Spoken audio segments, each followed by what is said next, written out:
সালামু আলাইকুম ভাই, আমি চলে এলাম সেই জিলাপির ভিডিওই। এই ভাইদের বাড়ি হয়েছে মজমপুর কারপাডাঙ্গা বাজারে। এসে বেচা কেনা করে কিংবা বেচা কেনা ওদের ভালো হয়, তো ভাইয়ের মুখ থেকে শুনবো।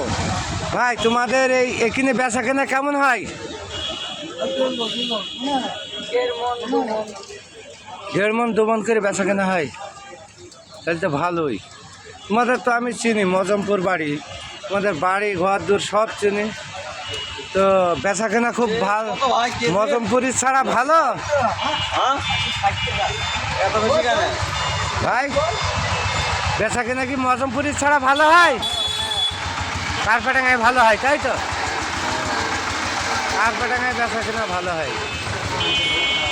তো কারপাডাঙ্গায় কতদিন ব্যবসা করছেন ভাই? 2 বছর। এইগুলা কি জিলাপি? এইগুলা চিনি, এইটি চিনি, ওইটি গুড়ের না? চিনির আর গুড়ের। আর এই খাজা, খাজা, এইটি খাজা, আর এইটি হয়েছে মিষ্টি। যাক, ভাইদের ভালোই বেচা কেনা হয় কারপাডাঙ্গা বাজারে। ওনাদের বাসা হয়েছে মজমপুর বাজার। ব্যবসা খুব ফাইন ব্যবসা করে কারপাডাঙ্গা বাজারে। 1-2 মণ করে জিলাপি কাটে। আসসালামু আলাইকুম।